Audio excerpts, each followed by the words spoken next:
మనకి మహిమ ఘనత ప్రభావం కలుగును గాక. చేరి వచ్చిన ప్రతి ఒక్కరికి ప్రభువైన యేసుక్రీస్తు నామములో వందనాలు.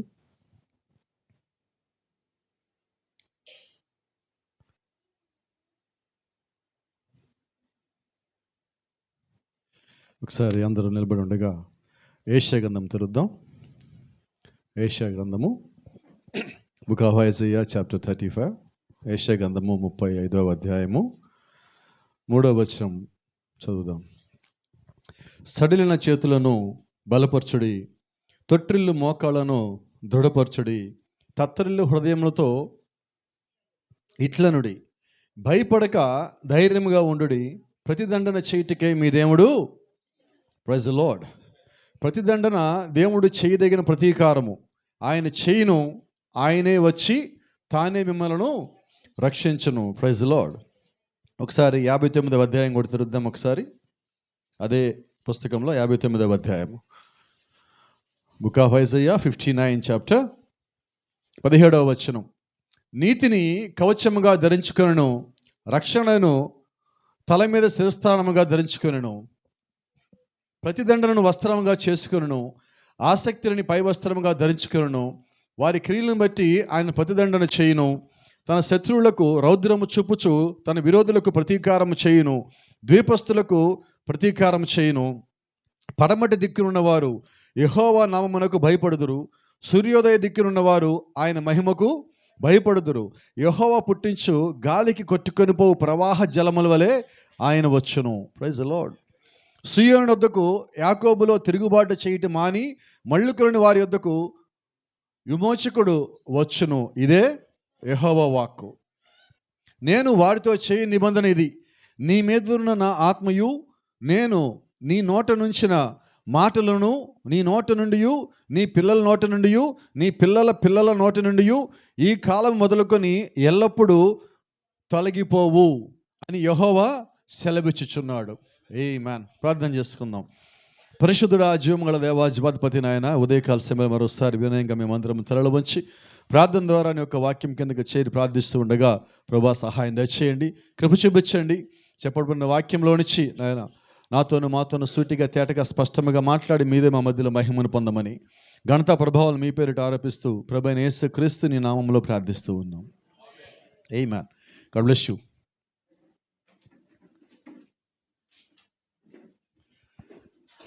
Praise the Lord. హల్లెలూయా. దేవుని నామానికి మహిమ. అయితే ఈరోజు ఒక చిన్న మాట మీకు ఇక్కడ చెప్పాలా.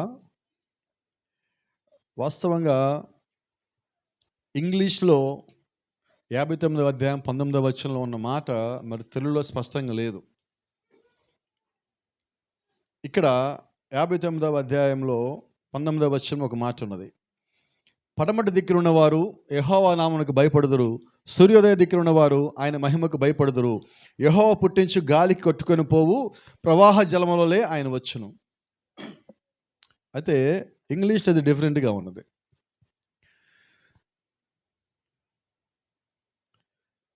ఇక్కడ ఇంగ్లీష్లో చూస్తే మీకు so shall they fear the name of the Lord from the west and his glory from the rising of the sun. ఇక్కడ వరకు బాగానే ఉన్నది. When the enemy shall come in like a flood. ఇక్కడ ఇది తెలుగులో మారిపోయి ఉన్నది. The Spirit of the Lord shall lift up a standard against him. దానికి అర్థం ఏంటంటే వరద వలె శత్రువు వచ్చినప్పుడు దేవుడు తన యొక్క ఆత్మ చేత ధ్వజమును పైకెత్తును. ఇది మన తెలుగులో కనబట్టలేదు. ఒకవేళ మీ బైబిల్ ఏమైనా ఉంటే చెప్పండి నాకు. ఇంగ్లీష్లో ఉన్నది తెలుగులో తర్జుమా చేస్తాడు, మరి కనబడలేదు. అయితే ఈరోజు మన అంశం అదే. ఏంటంటే దేవుడి యొక్క కృపను బట్టి వధువు కొరకు దేవుడు లేవనెత్తిన ధ్వజమే ఈ కాలపు వర్తమానమై ఉన్నది. Praise the lord. సో ఇక్కడ మనం గమనించాల్సిన మొట్టమొదటి సంగతి ఏంటంటే, ఇక్కడ మనకి అందరికి తెలిసిన ఉంది. అక్కడి నుంచి మనం ప్రారంభించుకుందాం. ఇక్కడ కూర్చున్న వాళ్ళలో వరద అంటే తెలియదు ఎవరు చెప్పండి. వరద అంటే తెలియదు ఎవరికి? అందరం మనం విన్నాము, మనం చూసాము, కొన్నిసార్లు మనం కూడా దాంట్లో అనుభవించున్నాం. మనం ఉండే ప్రాంతాలు కొన్నిసార్లు వరదలు వస్తుంటాయి. వరదలు వచ్చినప్పుడు దాన్ని మనం ఆపగలుగుతామా? ఆపలేం. అయితే ఆశ్చర్యం ఏంటంటే వరదను ఆపగలిగిన వాడు దేవుడు ఒక్కడే. ఆమేన్. భూమి మీద మొట్టమొదటిగా వరద వచ్చింది నోవా దినముల్లో దేవుడు 40 దినములు ఆకాశతూములు తెరిచి పైనుంచి కిందకి వర్షాన్ని కుమ్మరించాడు, నీటిని కుమ్మరించాడు. అది దేవుడి ద్వారా వచ్చింది. అయితే ఇక్కడ ఈరోజు మనం మాట్లాడే అంశం ఏంటంటే, శత్రువు వరద వలె వచ్చినప్పుడు ఆయనే ధ్వజమును పైకి లేవనెత్తును. ఇప్పుడు సమస్య, వాడి దగ్గర నుంచి మనకు వచ్చే సమస్య, వాడి దగ్గర నుంచి మనకు వచ్చేది వ్యాధి, వాడి దగ్గర నుంచి మనకు వచ్చేది బాధ, వాడి దగ్గర నుంచి మనకు వచ్చేది శోధనం, ఇబ్బంది, కన్నీరు, ఇవన్నీ ఎలాగొస్తాయి అంటున్నాడంటే ఇక్కడ వరద వలె ఆయన దగ్గరికి వస్తాయి. వాటన్నిటిని ఆపడానికి నీ శక్తి నా శక్తి సరిపోదు. కాబట్టి నువ్వు వాటిని ఆపలేవని తెలిసి దేవుడు నీ కొరకు ఒక ప్రత్యామ్నాయం ఏర్పాటు చేస్తున్నాడు. ఆయన ఆపే ఆ యొక్క స్వభావం, ఆ యొక్క గుణము, ఆ యొక్క శక్తి ఆయన కలిగి ఉన్నాడు. కాబట్టి మన దగ్గరికి వచ్చి అన్నిటినీ ఆపగల శక్తి దేవుడు కలిగి ఉన్నాడు. ఆమేన్. అయితే దేవుడు వాటిని ఆపటానికి మనకి ఆయన ఏదో ఒకటి ఇస్తున్నాడు.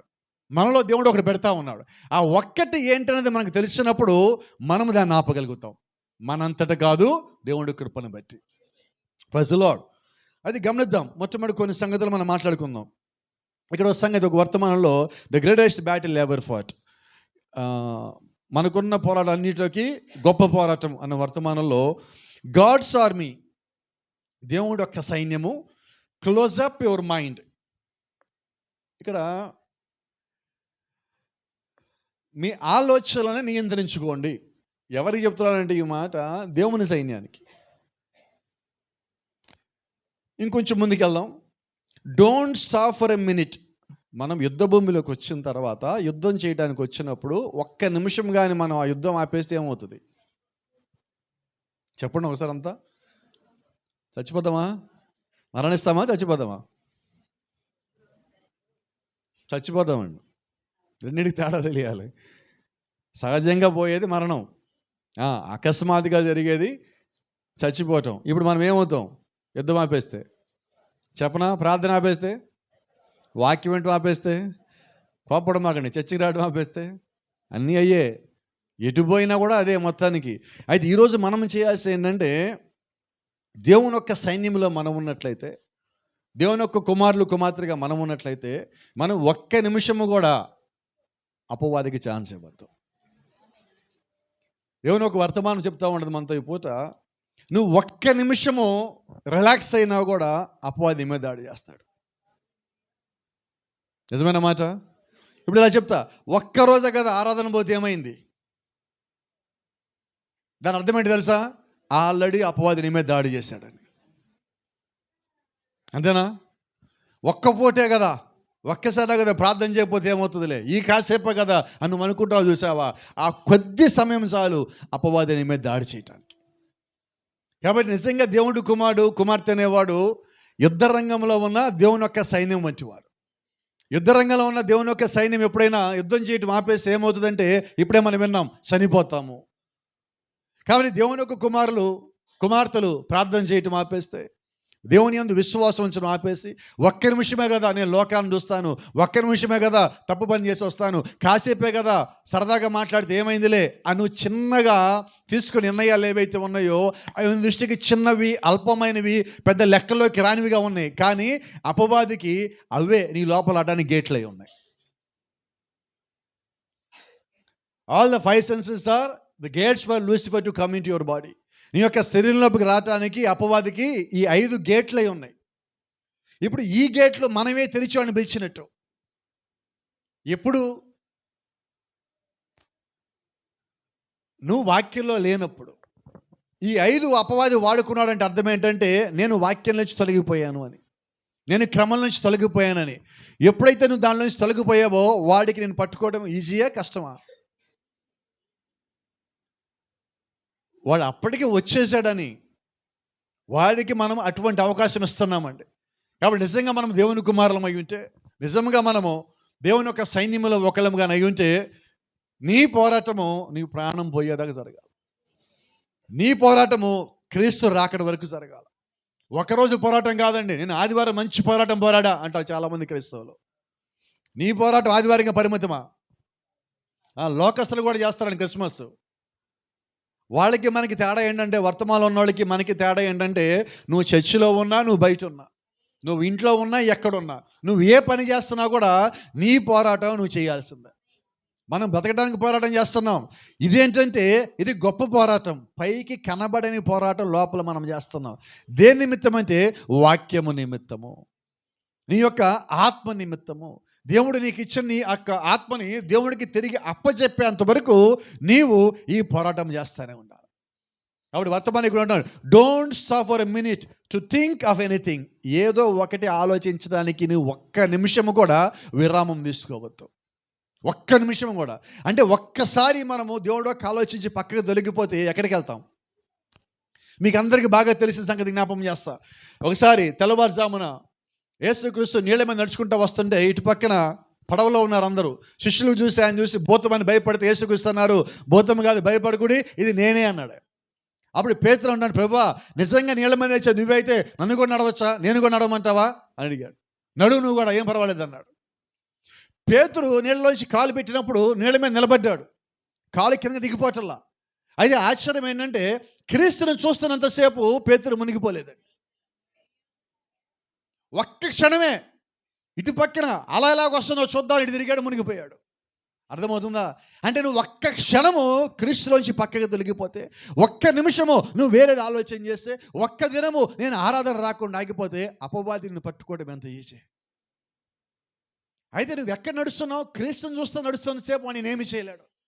ఎందుకంటే దేవుడు లేవనెత్తిన ధ్వజము నీకు సపోర్ట్గా ఉన్నది. ఆయన హస్తము నిన్ను కాపలా కాస్తున్నది. ఆయన దృష్టిలో నీవు ఉన్నావు. కాబట్టి పేతురు వెంటనే కేకపెట్టాడు, ప్రభువా అని కేకపెట్టినప్పుడు ఎమ్మటి ఆయన చేయబెట్టి పైకి లేపగలిగాడు. ఈరోజు నీవు నేను దేవుడు యొక్క చిత్తంలో ఉన్న వ్యక్తులమైనట్లయితే మన ఆలోచన నిరంతరం ఆయన మీదే ఉండాలి. నువ్వు సంఘానికి వచ్చి వేరే ఆలోచన చేసావా, మనం ఇక్కడి నుంచి నేరుగా పాతాళంగా పోయేది. నువ్వు బయట ఉన్నప్పుడు వేరే ఆలోచన చేసావా, అది కూడా అదేనండి గమ్యం. మరి ఇప్పుడు మనం ఏం ఆలోచన చేయాలంటే నువ్వు ఎక్కడున్నా వాక్యానుసారమే ఆలోచన చేయాలి. వాక్య విరోధమైనది మన లోపలికి రావద్దండి. మన ఇంట్లోకి రావద్దు, మన ఒంట్లోకి అసలు రావద్దు. అది రాకుండా నువ్వు ఎంత ఆపగలుగుతావంటే కేవలం ప్రార్థన చేత ఆపగలుగుతావు. నాకు తెలిసి ప్రార్థన కన్నా అపవాదిని ఆపే గొప్ప శక్తి అది లేదండి. అయితే ఆ ప్రార్థన ఎలా ఉండాలి? నేను కూర్చున్నాను కదా అని చెప్పి మనం కూర్చొని గంటల గుర్తు చేసుకుని ప్రార్థన చేస్తాం. ఆ ప్రార్థనే కాదండి. నువ్వు ముందు వాక్యాన్ని నమ్మి, వాక్యాన్ని విశ్వసించి, దాని ప్రకారంగా జీవిస్తూ అప్పుడు చేసే ప్రార్థనను చూసావా, ఆ ప్రార్థన శక్తివంతమైనది, ఆ ప్రార్థన బలమైనది. అది అపవాదిని జయించగలదు, అది అపవాదిని పరిగెత్తించగలదు. జీవించి చేసే ప్రార్థన. చూడండి అంటున్నాడు, the devil has got to offer you through your senses. నీకున్న ఈ ఇంద్రియముల ద్వారా అపవాది ఎప్పుడు నీకు ఏదో ఒకటి ఎర చూపిస్తానే ఉంటాడు. నువ్వు వాడి పడేయటానికి ఏదో ఒక మార్గాన్ని ఎంచుకుంటానే ఉంటాడు. నువ్వు నోటిని కంట్రోల్ చేసుకుంటావు, చూపుని కంట్రోల్ చేసుకోలేవు. చూపుని కంట్రోల్ చేసుకుంటావు, చెవుని కంట్రోల్ చేసుకోలేవు. ఏదో ఒకటి నువ్వు కంట్రోల్ చేసుకోలేవన్న ఇంద్రియాన్ని వాడు వాడుకుంటాడు. కాబట్టి వాడు చూడండి, వీళ్ళు నోరు కంట్రోల్లో పెట్టుకున్నారు కదా అని చెప్పి వాడు వెళ్ళిపోడండి, మిగతా దాని మీద ప్రయత్నిస్తుంటాడు, ఇంకో దాన్ని ప్రయత్నిస్తుంటాడు. నువ్వు చెవు జాగ్రత్తగా చేసుకోవాలా, నోరు జాగ్రత్త చేసుకున్నావు, కళ్ళు జాగ్రత్త చేసుకున్నావు, నువ్వు చెవులో ఏదో ఒకటి పడతా ఉంటుంది. ఇప్పుడేం చేయాలి? నా చెవుని కంట్రోల్ చేసుకోవాలని నేను ప్రార్థన చేయాలి. ఎందుకంటే నువ్వు ప్రార్థన చేస్తున్నప్పుడు ఇంకోటి వినలేవు. నువ్వు కళ్ళు మూసుకొని ప్రార్థన చేస్తున్నప్పుడు ఇంకోటి వినలేవు, చూడలేవు. నువ్వు కళ్ళు మూసుకొని ప్రార్థన చేస్తున్నప్పుడు నీ నోటితో నువ్వు ప్రార్థన చేస్తున్నావు కాబట్టి నువ్వు వినలేవు, చూడలేవు, ఇంకోటి మాట్లాడలేవు. ఇలాగా నన్ను నేను కంట్రోల్ చేసుకోవచ్చు, ఇలాగా ప్రార్థనలను సరి చేసుకోవచ్చు. కాబట్టి నిత్యము ప్రార్థించేవాడు తొణకడు, బెణకడు, ఆమేన్, భయపడడు, జారిపోడు. మనం ఒక నిర్ణయం తీసుకుంటే ఆ నిర్ణయం మీద బలంగా నిలబడిన వారమై ఉంటాం. ఎందుకంటే మనము బలమైన పునాది మీద కట్టబడ్డాం, బలమైన బండ మీద కట్టబడ్డాం. క్రీస్తు అనే బండ మీద మనం కట్టబడ్డాం. క్రీస్తు అనే బండ మీద కట్టబడినోడు ఏ ఒక్కడు కూడా తొలగిపోడు. ఎందుకంటే వాక్యం సెలవిస్తా ఉంది, దేవుని వాక్యం ఎన్నడూ విఫలం అవ్వదు. కాబట్టి నువ్వు ఎక్కడ కట్టబడ్డావు? క్రీస్తు అంటే బండ, బండ మీద నువ్వు కట్టబడ్డావు. కాబట్టి బండ మీద కట్టబడిన సంఘము ఎన్నడూ జారిపోదు, విఫలం అవ్వదు. దేవుని యొక్క వాక్యంలో, ఆయన యొక్క చిత్తంలో కట్టబడిన నీవు నేను ఎన్నడూ కూడా విఫలమయ్యే ప్రసక్తే లేదు.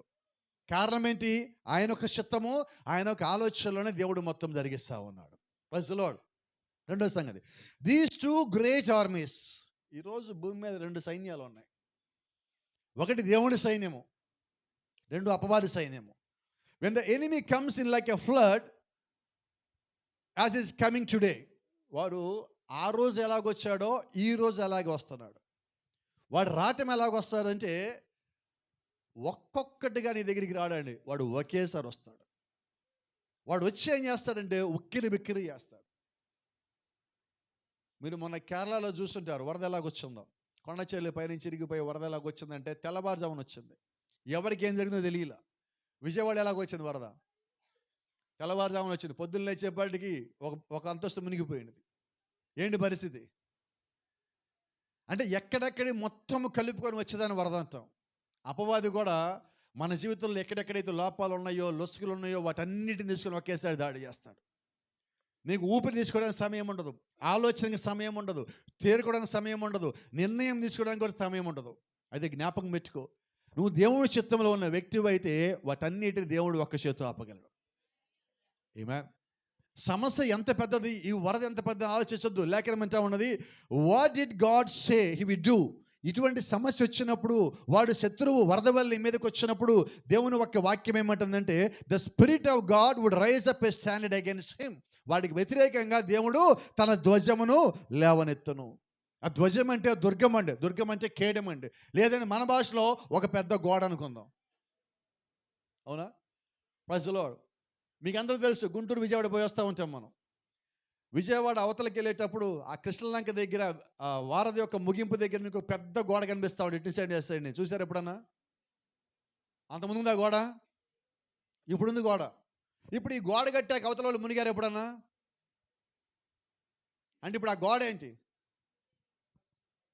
అర్థమవుతుందా మీకు? ఇప్పుడు ఇంతకుముందు కృష్ణానది పొంగితే కృష్ణలంక మునిగేది, దిగువ లంక కానీ ఎగువ లంక కానీ మొత్తం మునిగేది. ప్రతి సంవత్సరం ఇదే పని, ఇదే పంచాయతీ. పోయినసారి ఆయన ఏం చేశారండి, ఇట కాదు ప్రతిసారి గొడవ చేస్తారు, ప్రతిసారి మునిగిపోతారు, ప్రతిసారి నష్టపరిహారం ఇచ్చే బదులు దాంతో గోడ కడితే మేలు కదా గోడ కట్టాడు. ఇప్పుడు వరద పోయింది అటు పక్కకి.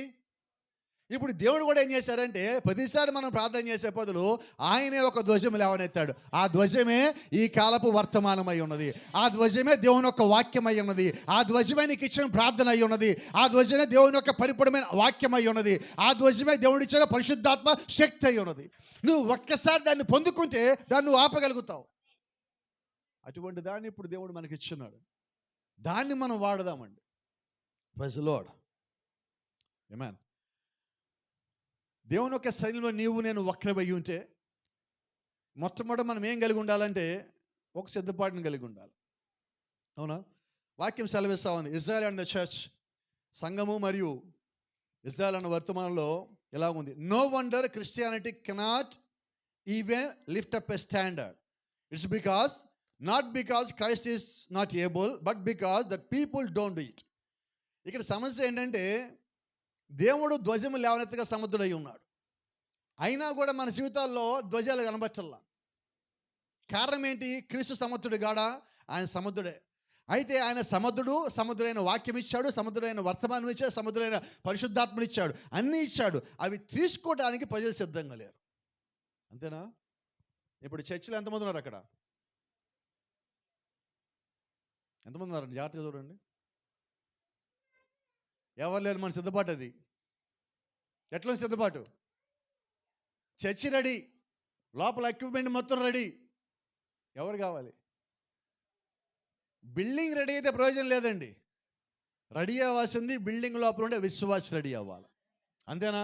ఈరోజు మనం పిరమిడ్ బొమ్మలు వేసుకొని తిరుగుతున్నాం, మేఘాల బొమ్మలు వేసుకొని తిరుగుతున్నాం, ప్రవక్తల బొమ్మలు వేసుకొని తిరుగుతున్నాం, కానీ లోపల రెడీ అవ్వాలి కదా. ఏంటంటే బొమ్మల్లో రెడీ అవ్వండి, జీవితంలో రెడీ అవ్వాలి. నా కారు మీద బొమ్మ వేసా, బైక్ మీద బొమ్మ వేసి, చర్చిలో బొమ్మ వేసా, గోడ మీద బొమ్మ వేసి, ఇంట్లో బొమ్మ వేసా, ఈ బొమ్మలు ఏమీ చేయవు. అవి మనతో పరలోకానికి కూడా రావు. పరలోకం వెళ్ళాల్సింది మనలో ఉన్న దేవుడు ఇచ్చిన ఆత్మ పరలోకానికి వెళ్ళవలసి ఉన్నది. ఆ ఆత్మకి సరిపడే ఆహారము మనం పెట్టవలసి ఉన్నాం.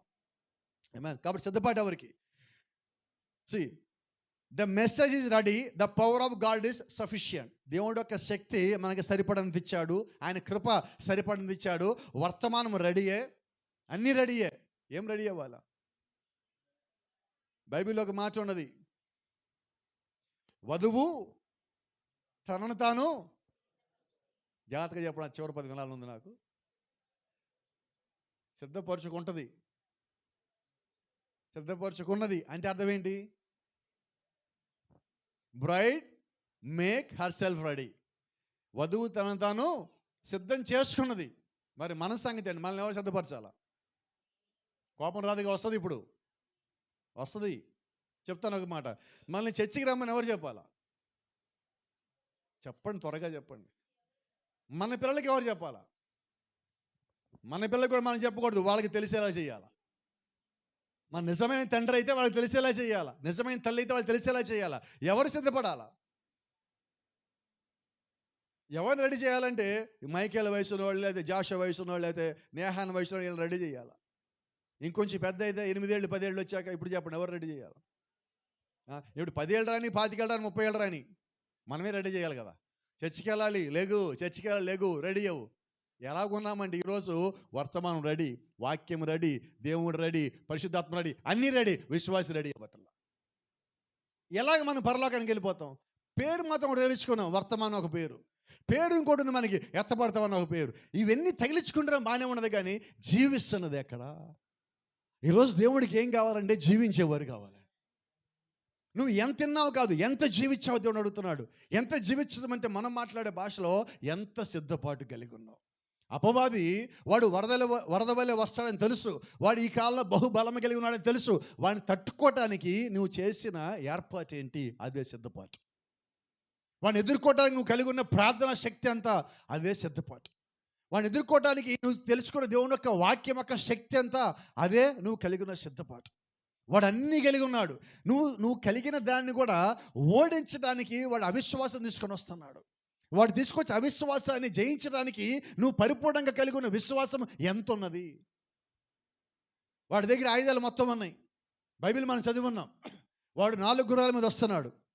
తెల్లగుర్రము, ఎర్రగుర్రము, నల్లగుర్రము, పాండురవర్ణం. ఇప్పుడు మనం ఏ కాలంలో ఉన్నామంటే ఆ పాండురవర్ణం వచ్చే కాలంలో మనం ఉన్నాం.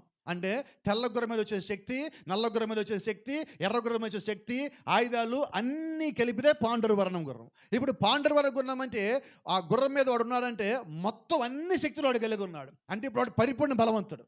మరి మనం ఎంత కలిగి ఉండాలి?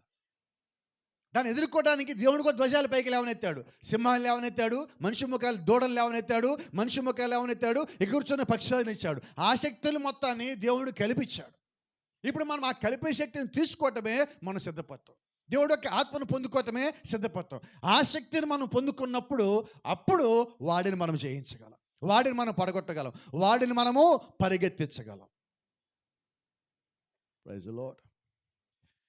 See, the power of God is ready. The power of God is sufficient. ఆయన కృప మనకి సరిపడంత ఉంది, ఆయన శక్తి సరిపడంత ఉన్నది, అన్ని సరిపడంత ఉన్నాయి. మన సిద్ధపాటే ఇంకా సరిపడంత రాలా. దీన్ని కూడా మాట చెప్తున్నాడు. Men and women are scared to break out and into those fears before God. ఈరోజు ప్రతి ఒక్క మనిషి ఏం చేశారంటే వారు ఒక గిరిగీసుకొని ఉంటున్నారు. ఒక సర్కిల్లో ఒక బాల్ లాగా తయారు చేసుకొని దాని లోపల జీవిస్తున్నాడు. నా జీవితం ఇంతే, దీని లోపల నుంచి బయటికి రాను. ఎవరికాడో గిరిగీసుకున్నాం మనం, మన భాషలో గిరిగీసుకోవడం అంటాం. అక్కడ ఆయన ఏమో స్పీర్ అంటున్నాడు, ఒక గ్లోబ్ లాగా ఉంటున్నాం మనం అంటున్నాం. ఇప్పుడు ఎవరు గ్లోబులు వాళ్ళయి? నేను ఇలాగే ఉంటా, నేను ఇలాగే జీవిస్తా, నేను ఈ పనే చేస్తా, నేను ఇలాగే ఉంటా, ఏదేమో నేను ఇంతే, నేను మారను. ఇవన్నీ ఏంటంటే ఎవరి గిరిలో వాళ్ళు గీసుకున్నారు. మరి నీ గిరి నువ్వు గీసుకుంటే నువ్వు దేవుని లోపలికి ఎప్పుడు రావాలా? ఎప్పుడు వస్తాం? మన గిరిలు జరిపేసుకోవాలి. మన గిరి ఎవరు జరపాలి? ఏ ఒక్కడు జరపడు. చెప్పండి, ఎవరు జరపాలి? నేనే. గిరి గీసింది ఎవరు? నేనే. ఈ గిరిలోకి రావద్దన్నది ఎవరు? రైట్, ఒక చిన్న మాట చెప్తా. మన మొబైల్ ఫోన్ ఉంది. మన గిరికి ఒక ఉదాహరణ చెప్తాను. మొబైల్ ఫోన్ ఉంది. మన మొబైల్ ఫోన్ మనం ముట్టుకోవచ్చా? లోపలికి వెళ్ళి మనం చూడొచ్చా? పర్మిషన్స్ లేవండి. Denied, access denied, permission denied, wrong password, ఎన్ని వస్తాయి. ఎందుకని? మనం ఒక నియంత్రణ పెట్టుకున్నాం. ఏంటంటే మనమే ఒక రూల్ తయారు చేసాం ఇంట్లో, నా మొబైల్ని ఎవరు ముట్టుకోకూడదు, ఇంట్లో ఉన్న నా బట్టలను ఎవరు ముట్టుకోకూడదు, నా వస్తువులను ఎవరు తాకకూడదు. రైట్, ఇది నీ ఇంటి వరకు సరిపోయింది. వాక్యం దగ్గరికి వచ్చేసరికి నేను ఈ వాక్యం అయితే తీసుకుంటా. ఏ వాక్యం? నన్ను దీవించే వాక్యం, ఆశీర్వదించే వాక్యం, బలపరిచే వాక్యం తీసుకుంటా. కానీ నన్ను గద్దించి సరి చేస్తాడే మాత్రం నేను ఒప్పుకోను. ఇప్పుడు మనం ఏం చేస్తామంటే వాక్యంలో గిర్రెలు గీసుకున్నాం. ఈ వాక్యంలో గీసుకున్న గిర్రెలు ఏవైతే ఉన్నాయో అవి నిన్ను పైకి తీసుకొచ్చేవి కావు, అది దేవుని రాజ్యాన్ని తీసుకొచ్చేవి కాదు, ఇంకో చోటకి తీసుకుపోయేవి. కాబట్టి మనం ఏం చేయాలంటే ముందు వాటిని బద్దలు కొట్టాలండి. దేవునిలోకి నువ్వు అడుగు ముందుకేయాలంటే నా గిన్నెలు మొత్తం జరిపేసుకోవాలి. ప్రైజ్ ది లార్డ్, హల్లెలూయా. See, dare to trust him, take his word. ఆయన వాక్యం తీసుకోవటానికి, ఆయన వాక్యాన్ని విశ్వసించడానికి ఈరోజు నీకు ధైర్యం కావాలి. ఎందుకు ధైర్యం కావాలంటే, నా గిరిని నేను చెరిపేసుకున్నానంటే నువ్వు వాక్యానికి రాగలవు. నా గిరిలో ఉండి వాక్యం తీసుకోలేనండి. నేను ఒక సర్కిల్ ఇలా గీసుకున్నా, దీని లోపల ఉండి ఎక్కడి నుంచి నేను వాక్యం తీసుకుంటా అంటే అది పని చేయదు. నా సొంత ఆలోచన దాటిపోవాలి, నా సొంత జ్ఞానము దాటిపోవాలి, నా సొంత తలంపులు అన్నీ దాటిపోవాలి. అన్నీ దాటి నేను వాక్యం లోపలికి వెళ్ళి నన్ను నేను దేవుడికి పరిపూర్ణంగా సమర్పించుకున్నప్పుడు అప్పుడు నేను దేవుడి యొక్క రాజ్యానికి వెళ్ళటానికి సిద్ధపడే వ్యక్తిగా ఉంటాను. ఆమేన్. దేవుడి యొక్క వాక్యము పరలోకం నుంచి నా కొరకు కిందకి దిగి వచ్చింది. వాక్యము శరీరధారియే మన మధ్యలోకి వచ్చాడు. ఆయన అన్ని చేసి అన్ని తగ్గించుకున్నాడు. కానీ మనము వాస్తవం ఎందుకు పనికిరాని వారం మనం. కానీ మనం ఏమంటామంటే మనం పోజు కొట్టేవాళ్ళు ముందుంటాం. అంతేనా కదా? అరిసేపారం అంటే మనకి మించడం లేరండి, దాంట్లో ఆస్కార్ అవార్డులు వస్తాయి. ప్రార్థన చేయమంటే కనబడం. ఏంటి కారణం అంటున్నా? జీవించితే ప్రార్థన నువ్వు చేయగలుగుతావు. నువ్వు జీవించితే వాక్యానుసారమైన జీవితంగా నువ్వు జీవించగలిగినట్లు ఇతరులకు మాదిరికరంగా ఉంటావు. ఆమేన్. ఇక్కడ మాట, రెసిస్ట్ ద డెవిల్. యాకోబు గ్రంథము 4వ అధ్యాయం 7వ వచనం ఉంది. కాబట్టి దేవునికి లోబడి ఉండడి, అపవాదిని ఎదురించడి, అప్పుడు వాడు మీ యొద్ద నుండి పారిపోవును. మొత్తం 3 మాటలు అవి. ఫస్ట్ మాట అండి, అపవాది జయించాలని ముందేం చేయాలా? అప్పుడేం చేయాలి? తర్వాత అప్పుడు వాడు ఏం చేస్తాడు? ఈ 3 సంగతులు ఒకటే కాదు ఇది. ఇప్పుడు ఎందుకు అని ఎదిరించలేకపోతున్నాం? ఫస్ట్ది చేయాలి, రెండోది చేయాలనుకుంటున్నాం, మూడోది ఆశిస్తున్నాం, రెండోది చేయాలనుకుంటున్నాం, ఒకటి చేయట్లా. వాడు వెళ్ళిపోవాలని కోరుకుంటాం, వాడు ఎదిరించాలని కోరుకుంటాం, ఆశపడతాం. కానీ పైదాని దగ్గర ముందే చేతులు ఎత్తేస్తున్నాం మనం. నా వల్ల కాదండి, దేవుడికి లోబట్టమే నా వల్ల కాదు, సంఘంలో పరిచర్య నా వల్ల కాదు, సువార్త నా వల్ల కాదండి, అంత దూరం ఎలా రావాలి, అంత కష్టాలు పడి మా వల్ల కాదు. కానీ మేము ప్రార్థిస్తే దయ్యాలు పారిపోవాలండి. ఎట్లా నాకు అర్థం కాల. ఈ మర్మం చెప్పడు, 7 ముద్దల మర్మం తెలిసింది కానీ ఈ మర్మం తెలియలే. దానిలో 70 వాళ్ళు తెలిసింది కానీ ఈ 71 వారం తెలియట్లా. ఇదేంటిది? ఇప్పుడు మన జీవితాల్లో కార్యాలు ఎక్కడి నుంచి బిగిన్ అవ్వాలంటే మొట్టమొదట నువ్వు దేవుడికి లోబడి ఉన్నప్పుడు. ఏమన్? నేను దేవుడికి లోబట్టమంటే నా దగ్గరికి వచ్చిన వాక్య ప్రకారంగా నేను తప్పై ఉంటే నేను తప్పని ఒప్పుకోవటం వెరీ ఫస్ట్ది.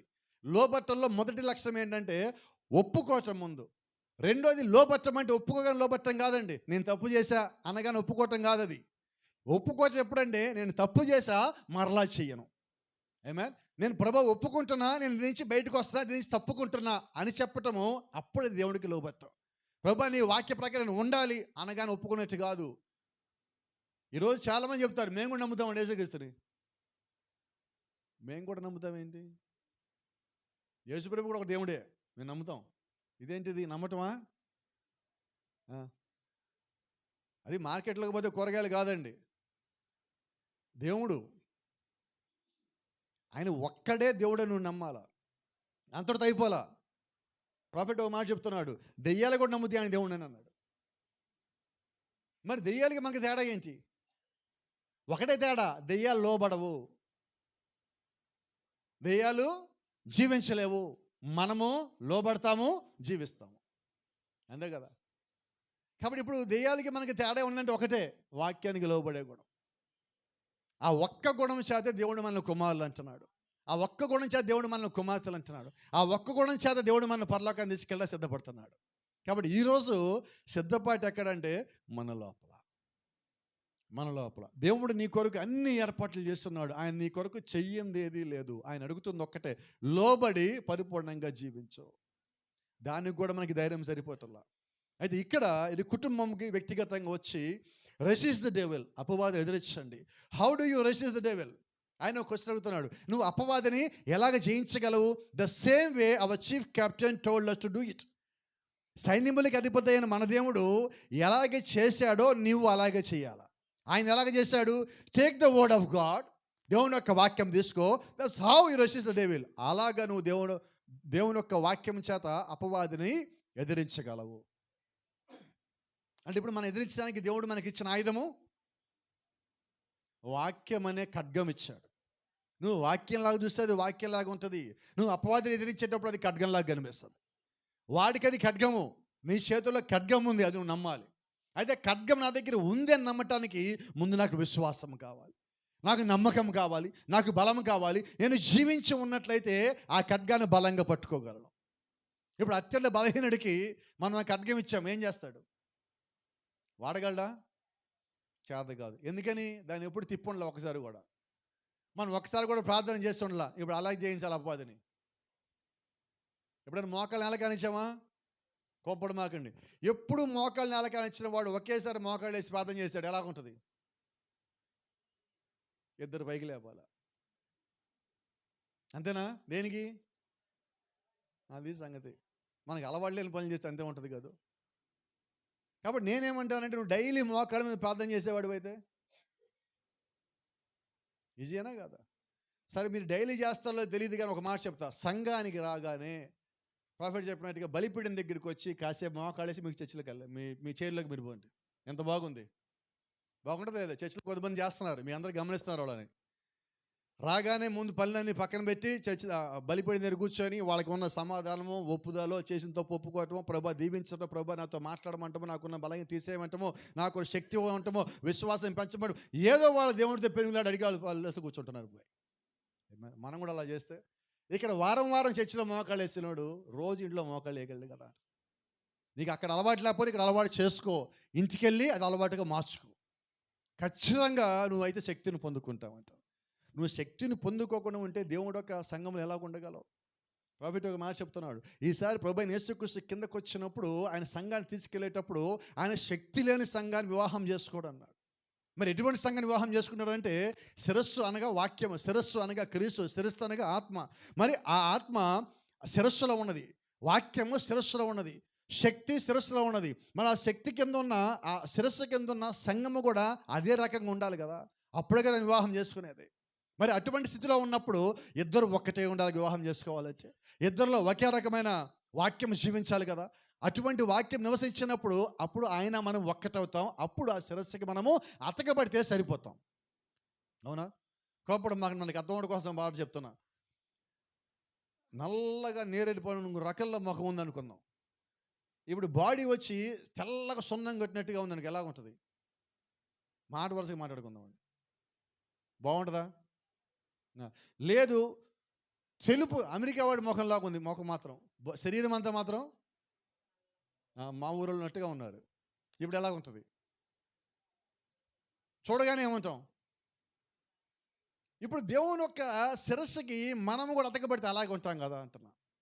అతకబడితే అది నేను అంటున్నది. అంటే మనం ఆయనతో సరిపోవటం లేదండి. రంగులతో పోల్చా, తప్పుగా అనుకోమాకండి ఎవరిని. ఎందుకనంటే వాక్యం ప్రకారంగా మనం జీవించినప్పుడు ఆయనలో మనలో ఒకే వాక్యం ఉండాలి. ఒకే వాక్యం మనలో ఉన్నప్పుడు ఒకే ఆత్మ కలిగి ఉంటాం, ఒకే శక్తి కలిగి ఉంటాం, ఒకే ప్రభావం కలిగి ఉంటాం, ఒకే చోట ఉండగలుగుతాం. దాని కొరకు మాత్రమే ఉన్నది. Praise the Lord. See, take the word of God, that's how you resist the devil. వాక్యం తీసుకున్నప్పుడు ఆ వాక్యంతో నా అపాన్ని జయించగలవు, ఎదిరించగలవు. Is by the word of God. నువ్వు వాడిని ఎలా జయించగలవు అంటే దేవుని యొక్క వాక్యం చేతే. అలాగే యేసుక్రీస్తు జయించాడు, అలాగే నీవు నేను జయించాలి. అయితే అలా జయించాలంటే ఈరోజు దేవుడు కట్టే సంఘంలో నీవు నేను పరిపూర్ణంగా సరిపోవాలి, కరెక్ట్గా దాని లోపల ఇమిడిపోవాలి. అలా ఇమిడిపోయినప్పుడు నీవు కూడా దేవుని యొక్క రాజ్యానికి వెళ్ళే ఒక వ్యక్తిగా ఉంటావు. ఇక్కడ చూద్దాం, హానోక్ కట్టిన పిరమిడ్ అక్కడ కనిపిస్తుంది. ఆ హానోక్ కట్టిన పిరమిడ్లో అక్కడ రాళ్ళు చాలా ఉన్నాయి. సుమారుగా 144,000 రాళ్ళు అక్కడ ఉన్నాయి. పెద్ద పెద్ద టన్నులు బరువు కొద్దీ ఉన్న రాళ్ళు అక్కడ పెట్టున్నారు. ఆ రాళ్ళు ఎంత పెద్దవైనప్పటికీ, చిన్నవైనప్పటికీ వాటి మధ్యలో మీరు ఒక బ్లేడ్ని కూడా పెట్టలేరు. షేవింగ్ చేసుకునే రేజర్ బ్లేడ్ని కూడా మీరు ఆ రాళ్ల మధ్యలో పెట్టలేరు.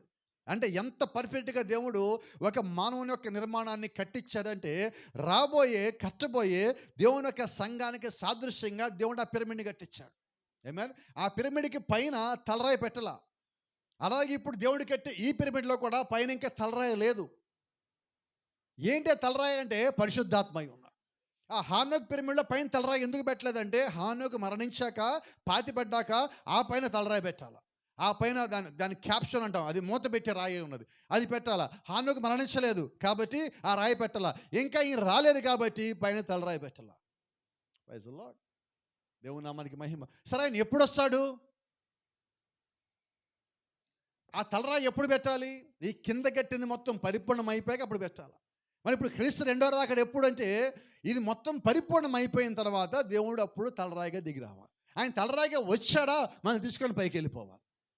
వేరే మాట్లాడటానికి ఏమీ లేవు. ఇప్పుడే మాటలు సంభాషణ మొత్తం జరిగేదంతా ఇక్కడే.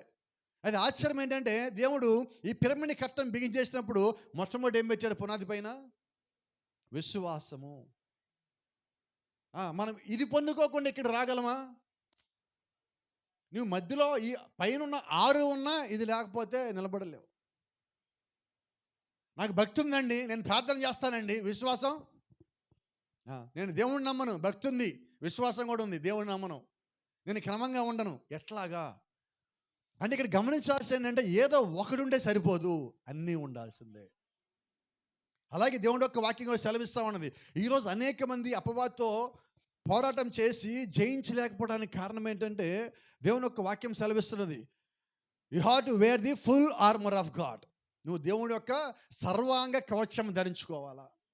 ఇప్పుడు మనం యుద్ధానికి వెళ్ళాలంటే పైనుంచి కింద వరకు అన్నిటిని ధరించుకోవాలా. తల మీద శిరస్త్రాన్ని ధరించుకోవాలా, ఇక్కడ కవచం ధరించుకోవాలి, నడుము దట్టి ధరించుకోవాలి, ఇనుప బూట్లు పెట్టుకోవాలి, చేతుల్లో ఖడ్గం పట్టుకోవాలి, డాళ్ళు పట్టుకోవాలి. ఇవన్నీ కలిగాకే నువ్వు యుద్ధానికి వెళ్ళాలి. అట్లా కాకుండా ఈరోజు మనం ఎలాగెళ్తాం యుద్ధానికి? చేతుల్లో కత్తి పెట్టుకుని వెళ్ళిపోతున్నాం. ఎందుకని? ధైర్యం ఎక్కువ, ఇంకా మాట్లాడితే నమ్మకం ఎక్కువ, మన భాషలో విశ్వాసం ఎక్కువ. విశ్వాసాన్ని విశ్వాసం అంటారు, విశ్వాసం ఎక్కువ ఉంటే ఏమంటారు? అతి విశ్వాసం అంటాం. ఇప్పుడు అతి విశ్వాసం అంటే ఏమవుతాం? ఫెయిల్ అవుతాం.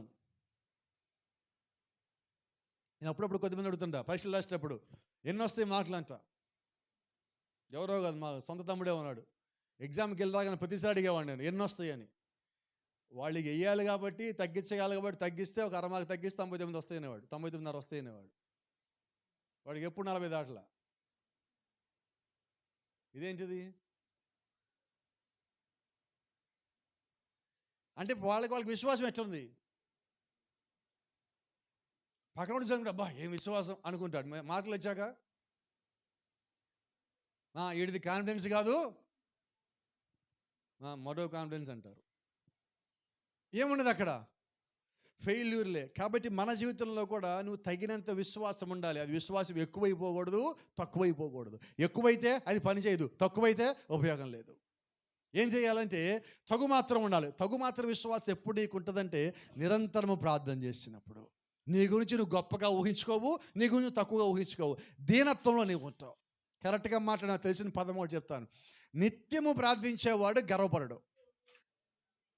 నిత్యము మోకరిల్లి ప్రార్థన చేసేవాడి దగ్గర గర్వపు మాటలే రావండి. Praise the Lord. ఇప్పుడు మనమందరం అలాగుంటే క్రీస్తులో గర్వం ఉన్నదా?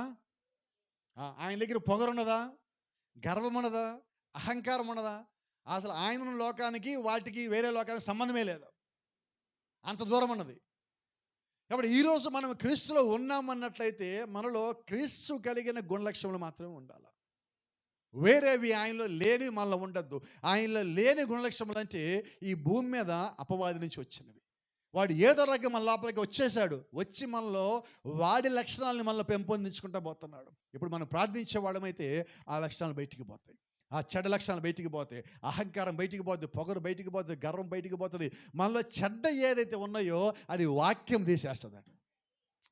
పాస్టర్గా తీసేయలేరు, సేవకుడు తీసేయలేడు, ఏ వర్తమానము తీసేయలేదు.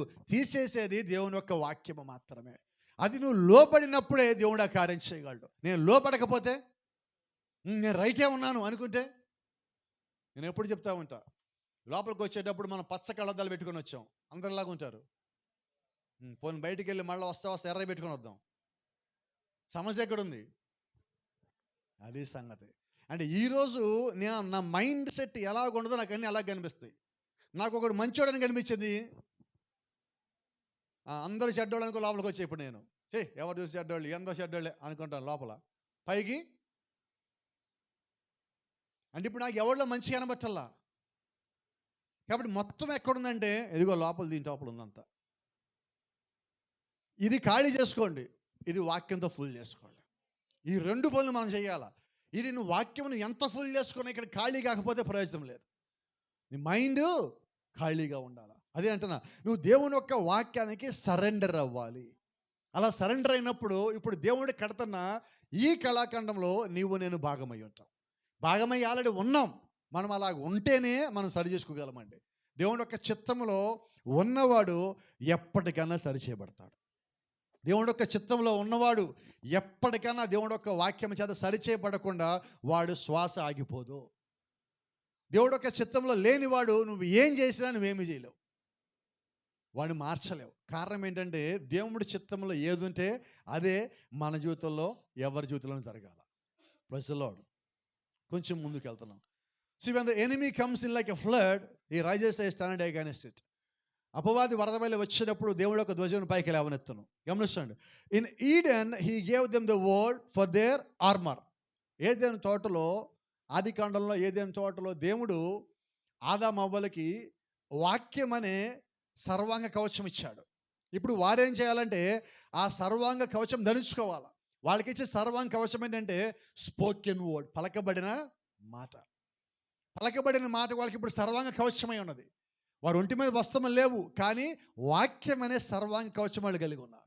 ఇప్పుడు వాళ్ళ వాక్యం కింద వారు అన్ని పనులు చేయగలరు.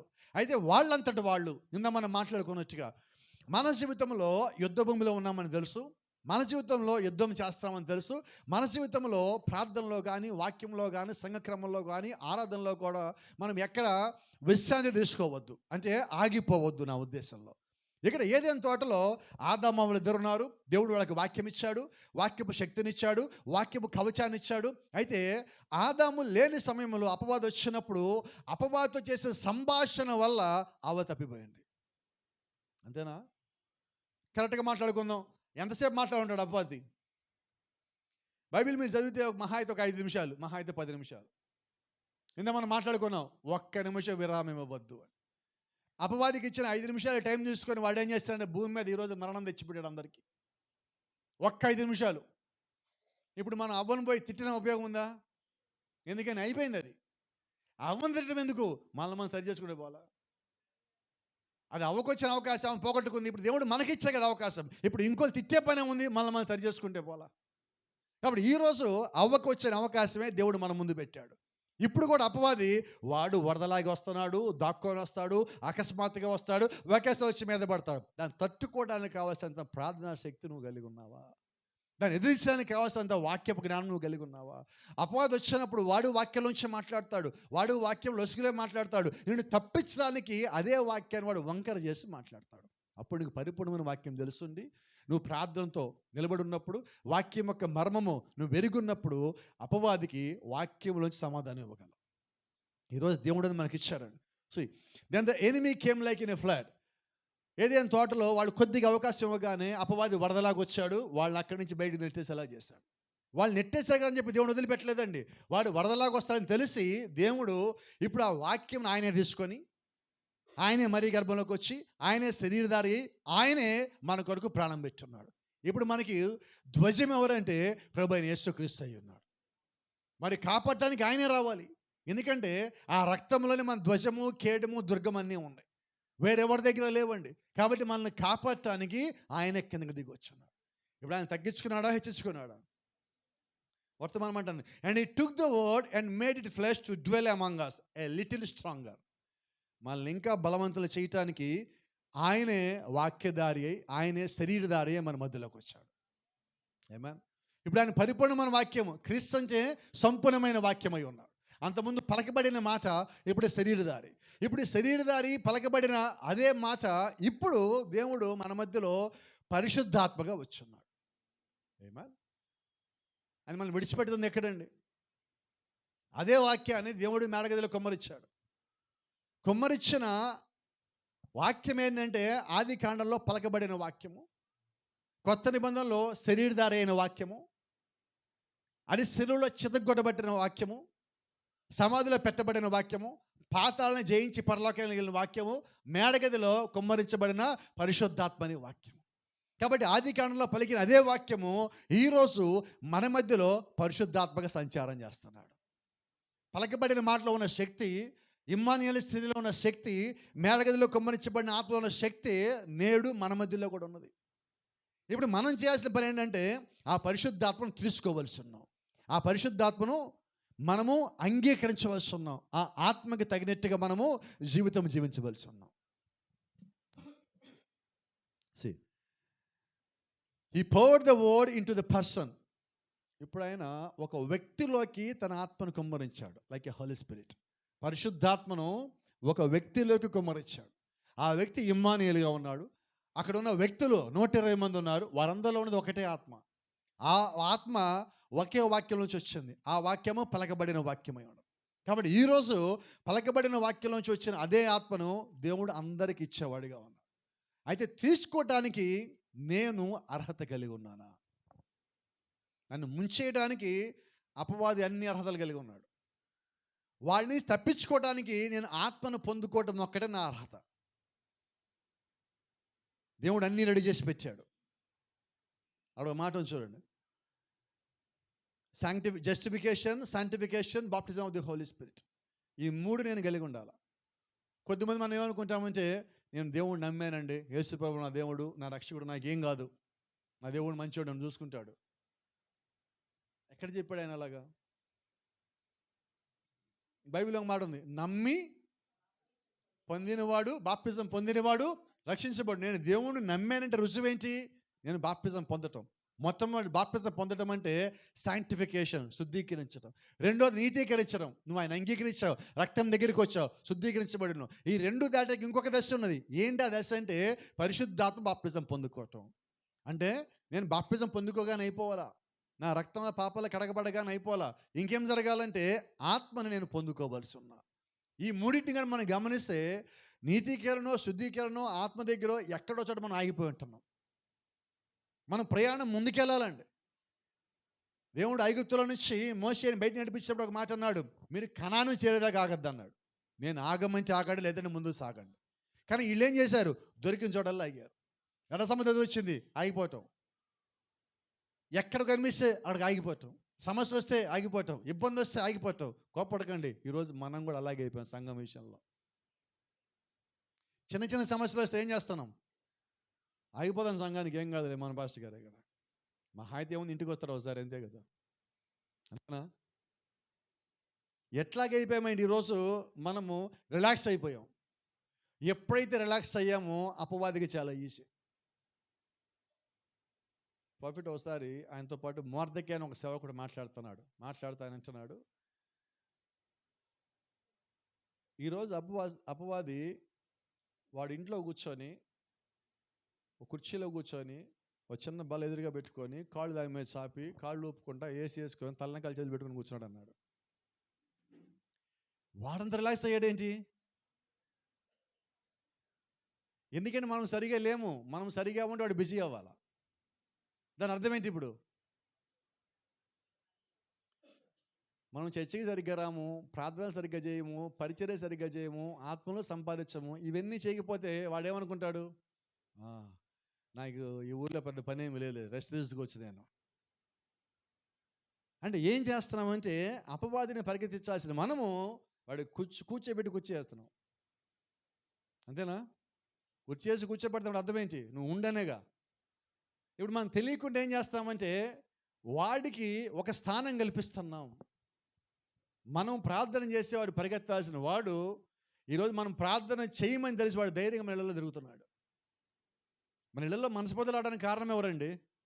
చెప్పండి ఒక మాట నాకు. మన ఇళ్ళలో మనస్పదలాడడానికి కారణం ఎవడు? మన కుటుంబం అంతా కలిసి ప్రార్థన చేయక. సోదరాడానికి కారణం ఎవడు? మనమే. ప్రార్థన సరిగ్గా చేయక, క్రమంగా సరిగ్గా లేక, విశ్వాసం బలంగా ఉంటాం. ఒక్కోసారి మనకు బలం వచ్చిందా, మనకన్నా విశ్వాసం కలిగినోడు సంఘంలో, కుటుంబంలో ఇంకెవడు ఉండడు. అందరిని తిడతాం. నీది ఒక బతికేనా, ప్రార్థన లేదు, వాక్యం లేదు, ఇదేనా నీ జీవితం అంటాం. మనం ఎప్పుడు? మనం 3 రోజులు ప్రార్థన చేస్తే చాలు. డైలీ 3 రోజులు బైబిల్ దగ్గర చదివామా, ఇక అయిపోయేవాళ్ళు ఇంటే వాళ్ళందరూ. అంటారు, అమ్మా నీకు దండం, అయ్యా నీకు దండం, నువ్వు వెళ్ళగలగ 3 రోజులు ఇలా సంవత్సరం మొత్తం మమ్మల్ని ఎందుకు చంపు తింటావు, నువ్వు ఏదో చేసుకోరాదా అంటే ఇక్కడ ఏంటంటే మన జీవితం పరిపూర్ణంగా లేదు. ఎప్పుడు చెప్పాలి ఏంటంటే 3 రోజులు చేయగానే కాదు, నువ్వు జీవితకాలం చేస్తూ ఇతరులకు చెప్పాలి. మన దినదినము చేస్తున్నప్పుడు ఇతరులకు మనం చెప్పక్కర్లా, వాడు మనల్ని చూసి నేర్చుకుంటాడు. అంతేనా? ఈరోజు మనల్ని చూసి ఇతరులు ఎందుకు నేర్చుకోవట్లేదంటే మనము చేస్తున్నాము, చెప్తున్నాము, సంపూర్ణంగా చేయట్లా. అసలు జీరో అంటలేదండి ఎవరిని. అంత ధైర్యం నేను చేయను. ఎందుకంటే మీరు ఎవరు ఎప్పుడు ప్రార్థన చేస్తారో, దేవుడితో ఎప్పుడు సమాధాన పడ్డారో నాకు తెలియదు. అయితే నేననేది ఏంటంటే సంపూర్ణమైన సమర్పణ కలిగి ఉన్నామా? ఆ సంపూర్ణ సమర్పణ కలిగి ఉన్నప్పుడు నువ్వు అపవాదిని జయించగలుగుతావు. నువ్వు దేవుడికి సంపూర్ణంగా లోబరుచుకున్నప్పుడు వాడిని నువ్వు పరిగెత్తించగలుగుతావు. వ్యక్తిగతంగా దేవుడు తన యొక్క ఆత్మను నీకు ఇచ్చున్నాడు. ఎంత గొప్ప శక్తి కలిగిన కాలంలో ఈరోజు మనం జీవిస్తున్నామంటే, అపవాదిని ఏ ఆయుధము లేకుండా ప్రార్థన అనే కనబడిన ఆయుధముతో వాడిని జయించగలిగే కాలంలో ఈరోజు మనం ఉన్నాం. ఇంత శక్తి దేవుడు మనకు పెట్టున్నాడు. Praise the lord. చూడండి, కాలం మారుతున్న కొద్దీ దేవుడు మనకి దగ్గర అవుతున్నాడు. వాక్యంలో ఒక మాట ఉన్నది, దేవుడి యొక్క సర్వాంగ కవచం ధరించుకోండి తీసుకోండి అనే వర్తమానంలో నోటీస్ ద స్పోకెన్ వర్డ్, ఆ ప్లకబడిన మాటను గమనించండి. గాడ్ అబోవ్ అస్, దేవుడు ఒకప్పుడు పైన ఉన్న దేవుడు. తర్వాత గాడ్ విత్ అస్, ఆయన మనతో ఉన్న దేవుడు. గాడ్ ఇన్ అస్, మనలో ఉన్న దేవుడు. ఇదే కొంచెం తీసుకుంటే ద వర్డ్ అబోవ్ అస్, వాక్యము పైన ఉన్నది, వాక్యం మనతో ఉన్నది, వాక్యం మనలో ఉన్నది. వాక్యం మనలో ఉన్నదంటే చూడండి, దేవుడు, వాక్యము, క్రీస్తు, ఆత్మ ఒకటై ఉన్నారు. అవునా? ఇప్పుడు వాక్యం నాలో ఉన్నది, దేవుడు నాలో ఉన్నాడు. ఇప్పుడు నేను ఏమవ్వాలా? బైబిల్లో కీర్తన గారు చెప్తున్నాడు, ఏ ఆర్ గాడ్స్, మీరు దైవములై ఉన్నారు. మీరు చనిపోతారు, బతుకుతారు, కానీ ప్రస్తుతానికి మీరు దైవములై ఉన్నారు. కాబట్టి మానవుల వల్లే మనం కూడా చనిపోతాం అందరితో పాటే. కానీ దేవుడి సెలవిచ్చిన మాట అంటే మీరు దైవములై ఉన్నారు, మీరు ఎరుగరా? ఎలాగ నేను దైవం అయి ఉన్నాను? ఆయన నా పైన ఉంటే నేను దైవాన్ని అవ్వాలా, నా పక్కన ఉంటే అవ్వాలా, నా లోపల ఉంటే అయ్యాను. ఆమేన్. నేను వాక్యం వింటున్నా, పైన పెడుతున్నా. ఆత్మ గురించి నాకు తెలుసు, అయినా పక్కన పెడుతున్నా. ప్రార్థన నాకు తెలుసు, అయినా పక్కన పెడుతున్నా. ఇప్పుడు నేను దేవుడి కుమారుని అవ్వనండి, నేను దైవాన్ని అవ్వను. ఎప్పుడవుతానంటే విన్న వాక్యము నా లోపల పనిచేస్తున్నప్పుడు, విన్న వాక్యము నా లోపల క్రియ రూపంలో ఇతరులకు కనిపిస్తున్నప్పుడు, నేను కాకుండా నా లోపల క్రీస్తు ఇతరులకు కనిపిస్తూ ఉన్నప్పుడు నేను దైవముగా పిలువబడతాను. నేను దైవముగా జీవించినట్లయితే అటువంటి స్థితికి వచ్చినప్పుడు అటువంటి సంఘాన్ని దేవుడు తీసుకెళ్ళాలనుకుంటున్నాడు. ఏమైనా ఇక్కడ ఒక మాట ఉన్నది, are God's army marching on. ఇక్కడ దేవుని యొక్క సైన్యము ఎలాగున్నారంటే దైవములైన వారు దేవుడి యొక్క సైన్యమై ఉన్నారు. దైవములు దేవుడి యొక్క సైన్యమై ఉండగా వారు ముందుకే వెళ్తారు. కానీ గట్టిగా చెప్పండి, కొంచెం గట్టిగా చెప్పండి. నాకు మాట ఎందుకు వినాలనిపిస్తుంది మీ దగ్గర నుంచి. నేను తర్వాత మాట్లాడాలండి, ఈ మాట వినాలి. కొంచెం గట్టిగా చెప్పండి. దేవుని సైన్యము వెనక్కి తిరగదు అంటే వీపు చూపించదు, అంతేనా? నిజమేనా కదా? ఎవరు గట్టిగా చెప్పడు. దేవుని సైన్యం ఇలా కామంగా ఉండదు, నాకు తెలియదు. చారగిలిపడి ఉండరు ఎవరు. గట్టిగా చెప్దామా? ఎవరు మనం? దేవుని సైన్యమేనా? దేవుని సైన్యం ఎప్పుడు వీపు చూపిస్తుందా, వెనక్కి తిరుగుతుందా? పరిచయ విషయంలో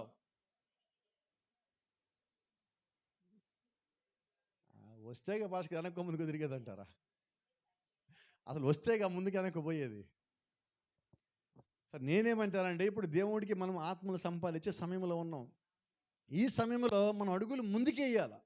దేవుని యొక్క రాజ్యం యొక్క దగ్గరికి వచ్చి అంచు దగ్గర ఉన్నాం మనం. నేడో రేపో వెయిటింగు. ఈరోజు సాయంత్రం రేపొద్దున రెడీలో మనం ఉండాలి. కానీ ఎప్పుడు కూడా రిలాక్స్ మోడ్ లేదండి. ఆ మోడ్ని డిలీట్ చేసేయండి. ఇంతకాలం తీసుకున్నాం, చాలా రిలాక్స్ అయిపోయి ఉన్నాం మనం. అవునా? అవలేదా? ఎంత అయ్యి ఉన్నాం చెప్పనా? జీవిత కాలానికి సరిపడా, ఒకటి కాదు 2 జీవితకాలానికి సరిపడా రిలాక్స్ అయిపోయాం మనం. ఇప్పుడు పని చేద్దామండి, పరిగెత్తుదాం మనం. ఇప్పుడు ఎక్కడికి పరిగెత్తాలంటే వేరే చోటకి కాదు, ఆత్మల కొరకు పరిగెత్తుదాం. మీకు అనిపించవచ్చు, పాస్టర్ గారు మీకుంది ఆత్మల గోళ, మాకెందుకు అంటిస్తారు ఈ గోళ అంటారా? ఇక్కడ రహస్యం ఉంది, ఆ రహస్యం మీకు అంటిద్దాం అనుకుంటారా? ఏంటి రహస్యం అంటే, మీరు ఆత్మల కొరకు ప్రయాసపడుతున్నప్పుడు, ఆత్మల కొరకు పరిగెత్తేటప్పుడు ముందు ప్రార్థన చేయాలా, 2 విశ్వాసం కలిగి ఉండాలా, 3 వాక్యం ఎరిగి ఉండాలా. వాళ్ళ దగ్గరికి పోవాలంటే మిమ్మల్ని మీరు సరి చేసుకుంటూ ఉండాలా. వాళ్ళు తీసుకురావాలంటే మీరు సాక్ష్యం కలిగి ఉండాలి. ఇది నా స్వార్థం. మంచిదా స్వార్థం? ఆ! ఇప్పుడు అనొచ్చు ఆత్మల గోలన్నది అంటానికి వీల్లేదు. ఎందుకంటే మీరందరూ కూడా దేవుని యొక్క రాజ్యం రావాలని ఆశపడతా ఉన్నారు. మనమందరం ఎళ్ళాలండి అక్కడ. మీరా నేనా అని గాదు. ఎవరు సిద్ధపడితే దేవుడు వాళ్ళని తీసుకొని పోగలడు. కాబట్టి ఈరోజు మనం చేయాల్సిందేంటంటే దేవుడు యొక్క సైన్యంలాగా ముందుకు పోవాల.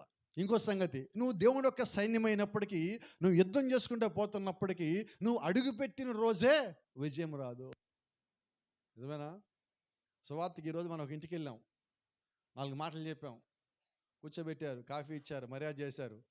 ఎక్కడా చర్చి? ఇదిగో ఇక్కడే మూడో లైన్‌లో ఇలాగ పలానా చోట అని చెప్పాం. మేమా వచ్చేస్తాం రేపొస్తాం ఫస్ట్ మేముంటాం చర్చిలో అని చెప్తారు. ఏమవుద్ది? మనం లెక్కేసుకొని కుర్చీలు ఎక్కివేస్తాం. చెప్పండి ఏమవుద్ది? మనం వాక్యం వినటం, గుమ్మం వైపు చూస్తా ఉంటాం ఎప్పుడొస్తారా అని. నువ్వు యుద్ధం చేసావు. మొదటి రోజు విజయం రాదు. వచ్చే రోజుకి రావాలా. కానీ మన పనేంటి? చేసుకుంటూ పోవటమే, ప్రార్థన చేసుకుంటూ పోవటమే, పరిచర్య చేసుకుంటూ పోవటమే, విశ్వాస అడుగులు ముందుకేయటమే. కనాను చేరేదాకా దేవుడిని నడవమన్నాడండి. అంటే వాగ్దాన ప్రదేశంలోకి అడుగు పెట్టేదాకా. కాబట్టి ఈ రోజు కూడా మనము పరలోక రాజ్యంలోకి అడుగు పెట్టేదాకా పరిచర్య చేసుకుంటూ పోదాం. లేదా ఈ శరీరం విడిచిపెట్టేదాకా పరిచర్య చేసుకుంటూ పోదాం. ఖచ్చితంగా అక్కడ ఐగుప్తు నుంచి కనాను వరకు నడిపించిన అగ్నిస్తంభం ఏదైతే ఉన్నదో, క్రీస్తులో ఏదైతే అగ్నిస్తంభం ఉన్నదో, మేడగది ఏదైతే అగ్నిస్తంభం వచ్చినదో, అదే అగ్నిస్తంభం ఈరోజు మనల్ని కూడా నడిపించాలి. ఆమేన్. వాళ్ళని నడిపించిన దేవుడే మనల్ని నడిపించాలి. వాళ్ళకి తోడుగా ఉన్న దేవుడు మనకి తోడుగా ఉండాలి. వాళ్ళలో ఉన్న దేవుడే మనలో కూడా ఉండాలి. అయితే ఇక్కడ రహస్యమైనది, కష్టమైనది, బలమైనది, ఇబ్బంది పెట్టేది ఒకటి ఉంది మనకి. ఈ ఒక్కదాన్ని మనం జయించవలసి ఉన్నాం. Impersonation. Impersonation. Pretending and impersonation. ఈ రెండు ఒకటే లాంటివి కానీ కొద్దిగా వ్యత్యాసం ఉన్నవి. ఇంపర్సనేషన్ అంటే అనుకరణ. ప్రిటెండింగ్ అంటే మనం అది కాదు, మనం దానిలాగా చేయటం. అది ప్రిటెండింగ్ అంటే నటించటం. ఒక క్రైస్తవునిగా జీవించదిగా బదులుగు క్రైస్తవునిగా నటించట. ఇక్కడ ఏమున్నదంటే ఇంపర్సనేషన్ ఉన్నది, ప్రిటెండింగ్ ఉన్నది, అనుకరణ ఉన్నది, నటించడం ఉన్నది. మీరు జాగ్రత్తగా గమనిస్తే when the enemy comes in like a flood, God will rise up a standard against it. అపవాది వరద వలె ఉంచుకొస్తున్నప్పుడు దేవుడు ఒక ధ్వజం పైకి లేవనెత్తుతాడు. అయితే and when in this day with a lot of impersonation, ఈ రోజు భూమి మీద చాలా అనుకరణ ఉన్నది. అపవాది మొట్టమొదటిగా ఎక్కడి నుంచి వస్తాడు? అనుకరణలోంచి వస్తాడు. వాడు నటించేవాడిలాగా వస్తాడు. నిజమైన క్రైస్తవుడిలాగా వాడు నటిస్తాడు. బైబిల్ చెప్తా ఉన్నది, ఎఫ్ఎస్సీ రాసిన పత్రికలో ఒక మాట ఉన్నది, ఎఫ్ఎస్సీ సంఘకాలంలో ఒక మాట ఉన్నది, అపోస్తలు కాకయే అపోస్తలని చెప్పుకున్న వారిని నువ్వు పరీక్షించి బయటికి పంపించుతివి. ఆమేన్. అంటే ఇక్కడ దేవుడి యొక్క వాక్య ప్రకారం ఉన్నవాళ్ళు ఏం చేస్తారని అలాగా లేని వాళ్ళని పరిశీలన చేసి బయటికి పంపుతున్నారు. ఇప్పుడు మనం ఆ కాలంలో ఉన్నాం. ఎఫ్ఎస్సీ సంఘకాలంలో ఉన్న ఆత్మే ఇప్పుడు మన దగ్గర కూడా ఉన్నది. అక్కడ దేవుడు ఇచ్చిన వివేచనే ఇప్పుడు మనకు కూడా ఉన్నది. అక్కడ వాళ్ళు కలిగి ఉన్న సింహపు శక్తి బలము ఈరోజు మనము కూడా కలిగి ఉన్నాం. ఎందుకంటే ఎగురుచున్న పక్షాది కాలంలో అంటే మనకు కూడా ఆ 3 ముద్రలో ఉన్న శక్తి ప్రభావం మనం ఈరోజు కలిగి ఉన్నాం. అన్ని అన్ని ఇట్లా ఉన్న బలము కలిగి దేవుడు యొక్క ఆత్మ కింద ఈరోజు మనం ఉన్నాం. అంటే అక్కడ ఉన్న వివేచన, శక్తి, బలము, విశ్వాసం, ప్రార్థన అన్నీ ఇప్పుడు మన లోపల ఉండాలి. కాబట్టి ఇప్పుడు కూడా మనము ఎవరు నిజమైన వాడో కాదో చెప్పగలిగే స్థితిలో మనం ఉన్నాం. ఇప్పుడు ఎవరు ఎందుకంటే మనమే మాట్లాడుకుందాం. మనం మనస్ఫూర్తిగా మనం ఒక మాట మాట్లాడుకుందాం. మన ఇంట్లో ఎవరు వాక్యానుసారంగా ఉంటారో, ఎవరు ఉండరో, ఎవరు నటిస్తారో మనకు తెలుసా తెలీదా? నేను మీకు ఏమైనా చెప్పగలనా చెప్పండి? నాకన్నా ఎక్కువ తెలుస్తుంది మీరు. నాకు అవసరం వచ్చింది. ఎవరితో అవసరం వచ్చింది? ఇంట్లో వాక్యానుసారంగా ఉండే వాళ్ళతో నాకు అవసరం వచ్చింది. ఇప్పుడు నేనేం చేస్తాను? భక్తుడిని అయిపోతే ఆటోమేటిక్గా నేను బైబిల్ తెరుస్తాను, పొద్దున్న లేస్తాను, ప్రార్థన చేస్తాను. ఆటోమేటిక్గా తెలియకుండా మొబైల్ నుంచి క్రిస్టియన్ పాటలు కూడా వస్తాయి. ఎందుకని? నాకు ఒక అవసరం ఉన్నది. వాక్యము కలిగి ఉన్న వ్యక్తితో నాకు ఒక అవసరం ఉన్నది. కాబట్టి ఇప్పుడు నేనేం చేస్తానంటే అవసరానికి తగ్గట్టుగా నన్ను నేను మార్చుకోలేదండి. నా అవసరము తీరేంత వరకు నేను అలాగ ఉంటా. దీని పేరు నటన. అది ఆశ్చర్యమైన సంగతి, గొప్ప సంగతి ఇక్కడ ఏంటంటే మనం గమనించాల్సింది, గ్రహించాల్సింది, గుర్తుపెట్టుకోవాల్సింది, రాసుకోవాల్సింది ఏంటంటే ఒక సంగతి ఉన్నది. ఇవన్నీ తెలిసినోడు దేవుడు. ఇప్పుడు చెప్పండి ఎక్కడ నటిద్దాం? నేను ధైర్యంగా చెప్పగలను, భార్య భర్తలు చాలాసార్లు నటిస్తారు ఒకళ్ళ ముందు ఒకళ్ళు. పిల్లలు పెరిగి పెద్దయి పెళ్ళి అయ్యేంత వరకు వాళ్ళు కూడా చాలాసార్లు నటిస్తారు తల్లిదండ్రుల దగ్గర. ఎప్పుడు నటిస్తారు? వాళ్ళ అవసరం తీరేంత వరకు. అయితే నేను అంటున్నా, నువ్వు చిన్నోడివైనా పెద్దోడివైనా పెళ్ళైనోడివైనా పిల్లనోడివైనా నువ్వు ఎక్కడెక్కడ నటించావో దేవుడి దగ్గర రాసి పెట్టున్నావు. నా ఆశ ఏంటంటే అయిపోయిందని ఏమి చేయలేము. ఇప్పుడు మనం వెనకపోయి భార్యతో చెప్పలేం, పిల్లలతో చెప్పలేం, అప్పుడు నేను నటించా నీతో అని చెప్పలేను. చెప్పినా ఆమె గుర్తుండొచ్చు, ఉండకపోయి ఉండొచ్చు. గుర్తు లేకపోతే మంచిది, గుర్తు తెచ్చి తిట్టించుకోవాలి ఇప్పుడు. అందుకని మనం ఏం చేస్తాం? అయిపోయిందిగా పోనీ అంటాం. అయితే జ్ఞాపకం వేసుకో, పైకి వెళ్ళాక నోట్ చేసి ఉన్నది. అది ఇప్పటి నుంచి నేను చెప్పే మాట ఏంటంటే, ఇక్కడి నుంచి మన జీవితాల్లో ఒక నటన ఉందండి. క్రైస్తవుడు నటించేవాడు కాదు, జీవించేవాడు. నటించేవాడికే ప్రకటన అర్థం కాదండి, జీవించేవాడికే ప్రకటన ఎప్పుడు అర్థమవుతుంది. కాబట్టి ఈరోజు మనం గమనించాల్సిన సంగతి ఏంటంటే, నువ్వు వాక్యానికి ఎంత దగ్గరగా ఉంటాలో అంత దగ్గరగా ఉండు. వీలైతే వాక్యంగా అయిపో. అటువంటి జీవితం ఈరోజు మనం కలిగి ఉండాలి. ప్రతి సందర్భంలో మనము కొన్నిసార్లు ఒకటి అనుకరించటమో, 2 నటించడమో చేస్తాం. ఈ 2 మన లక్ష్యములు కాదండి. అది దేవుడి లక్ష్యములు కాదు, అపవాది నుంచి వచ్చినాయి మనకి. వాడు కూడా మంచోళ్ళగా నటిస్తాడు. మనం మంచోళ్ళలాగా నటించొద్దు. ఎందరైతే దేవుని ఆత్మ కలిగి దేవుడి ఆత్మ నడిపించబడుదురో, అంటే ఇప్పుడు మనం ఏ ఆత్మ చేత నడిపించబడుతున్నామో ఆ ఆత్మలాగే ప్రవర్తిస్తాం. కాబట్టి ఇప్పుడు మనం దేవుడి యొక్క ఆత్మానుసారంగా నడుస్తున్నామా? మనం దేవుని కుమారులమై ఉన్నాం. నువ్వు నటించాల్సిన అవసరమే లేదు. నువ్వు ఎప్పుడు జీవిస్తానే ఉండు. కాబట్టి మనం చెప్పే మాట అదే, జీవించడం అంటే అదే. ఈ రోజు అయిపోయింది, పొద్దున్న లేచాను రాత్రి దాకా అయిపోయింది, ఈరోజు జీవించాను, ఈ జీవించడం కాదండి. ఈ రోజు మొత్తంలో వాక్యానుసారంగా నువ్వెంత జీవించావు. నువ్వు కల్తీ చేసుకోకుండా, నీ మాటలతో కల్తీ చేసుకోకుండా, వినే విషయాల్లో కల్తీ చేసుకోకుండా, అనే విషయాల్లో కల్తీ చేసుకోకుండా, చూసే విషయాల్లో కల్తీ చేసుకోకుండా నువ్వు ఎంత యథార్థంగా ఉన్నావో అదే నువ్వు ఆ రోజు చేసిన పోరాటం. ప్రతిరోజు నువ్వు పడక దగ్గరికి వెళ్ళేటప్పుడు నువ్వు ఒక ప్రార్థన చేయాలి. ప్రభువా, ఈరోజు నేను అపవాది మీద జయం సాధించాను, నేను ఈరోజు ఒక్కటి కూడా అనుకరణ చేయలా, ఒక్క చోట కూడా నటించలా అని విశ్వాసం ఎప్పుడైతే కలిగి ప్రార్థన చేసావో ఆ దినము నువ్వు జయించిన దినమై ఉన్నది. ప్రతిరోజు ఒక క్రైస్తవుడు ప్రార్థన చేసేటప్పుడు ఆ దినపు ఒక ముగింపు ప్రార్థనలో విజయవంతమైన ప్రార్థన చేయాలండి. ఏదో ఒక దాంట్లో మనం విజయవంతమయ్యాం, ప్రభువా ఇదో దాని నుంచి తప్పించావు, ఒక దాని నుంచి తప్పించావు, మిగతా సంగతి ఏంటి? ఆ తప్పించిన దాన్ని బట్టి సంతోషపడి ఆగిపోవద్దు. తప్పించిన దాన్ని బట్టి బలం తెచ్చుకొని ఇంకొక దాంట్లో ఆ బలాన్ని నువ్వు వాడు, ఇంకొక దాంట్లో విశ్వాసం వాడు. నువ్వు అన్నీ జయించగలవు. నీ మీద నీకు నమ్మకం ఉందో లేదు కానీ నాకు నీ మీద క్రీస్తుని బట్టి నమ్మకం నువ్వు జయించగలవు అని నేను నిన్ను విశ్వసిస్తున్నా. నువ్వు ఆ పని చేయగల సముద్రుడవై ఉన్నావు. దేవుడు నీకు ఆ శక్తి ఇచ్చాడు, ఆ బలం ఇచ్చాడు, ఆ జ్ఞానం ఇచ్చాడు. అయితే అపవాది వాటిని వాడుకోవటానికి అవకాశం లేకుండా వాడికి అన్ని దారులను మూసేసావంటే ఖచ్చితంగా నువ్వు జయించగలవు. వాడికి అవకాశం ఇస్తూ నువ్వు ఎప్పటికీ జయించలేవు. ఆమేన్. అది ప్రాఫిట్ అంటున్నాడు. మెన్ యాక్టింగ్ లైక్ క్రిస్టియన్స్, పురుషులు క్రైస్తవులు నటిస్తున్నారు. Pretending to be in their heart as black as the smutty walls of hell. పైకి వాళ్ళు క్రీస్తువుగా నటిస్తున్నారు కానీ లోపల వాళ్ళ హృదయాలు ఎలాగ ఉన్నాయి అంటున్నాడు. స్మటి,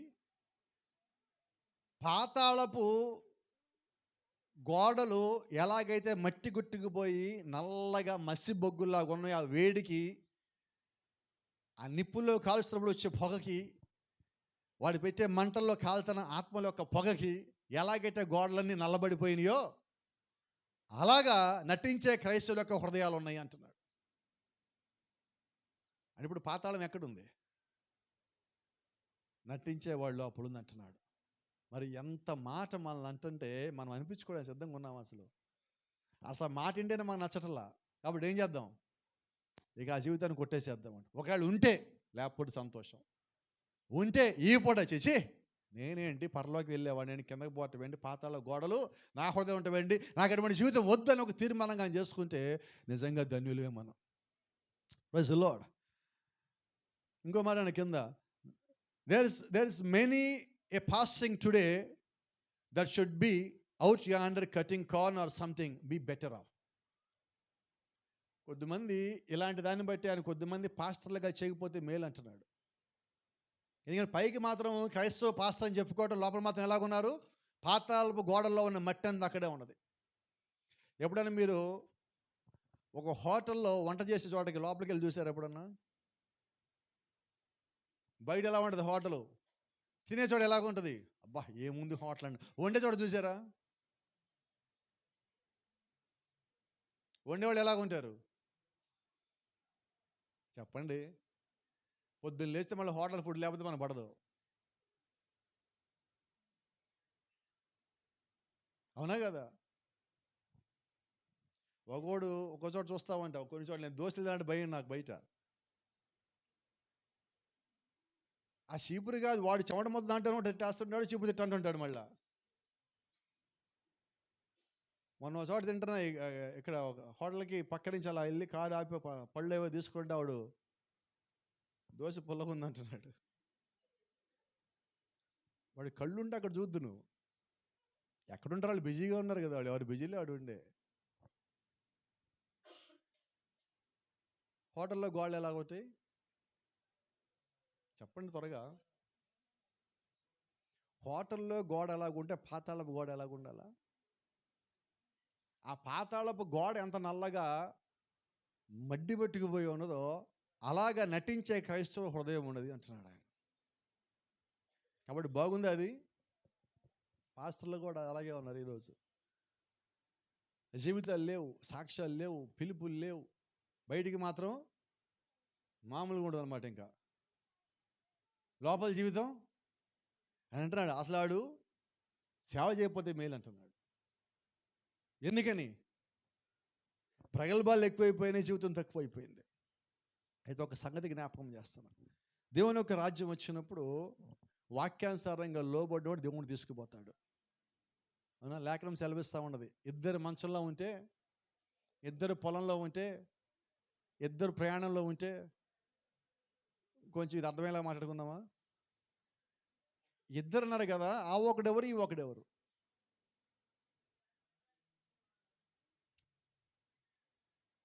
ఇంత మనం మాట్లాడుకున్నాం, మన ఇంట్లో మనకు తెలిసే ఎవడు వాక్యానుసారంగా ఉంటాడో ఉండో మనకు తెలుసు అంటున్నాం. అవునా? మరి ఇక్కడ దేవుడు కూడా అదే చెప్పాడు, వాక్యానుసారంగా ఉండేవాడిని తీసుకుపోతాను, లేనివాడిని విడిచిపెడతాను.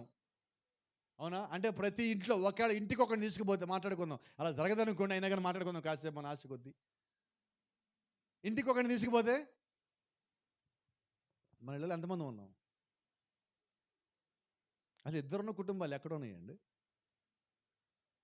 అంటే వాక్యానుసారంగా ఎంత బలంగా మనం ఉండాల్సిన కాలంలోకి వచ్చాము అర్థమవుతుందా? ఎంత యథార్థంగా ఉండవలసిన కాలం మనం వచ్చాము గుర్తున్నదా? అపవాది ఎంత ప్రభావం మన మీద చూపిస్తున్నాడంటే, ఈరోజు సత్యమైన వాక్యం ఏంటో కనబడనీయకుండా వాడు మరుగు చేసేసాడు. అయినప్పటికీ దేవుడు తన ఒక వాక్యము చేత తన వర్తమాన ధ్వజమును పైకెత్తి మనల్ని పడిపోకుండా దేవుడు కాపాడుతున్నాడు.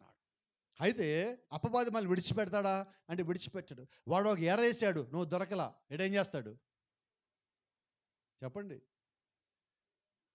కాబట్టి చెప్తాను, but Satan makes it appealing, certainly it's appealing, sin is appealing, but the enemy keeps finding a better bait.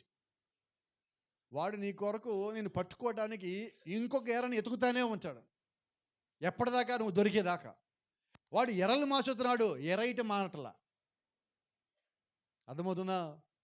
నువ్వు ఒకదాని నుంచి అమ్మాయా నేను తప్పించుకున్నా అనుకుంటున్నావు, ఈ ఎర పోయింది, ఇంకోటి వేస్తున్నాడు ఇప్పుడు.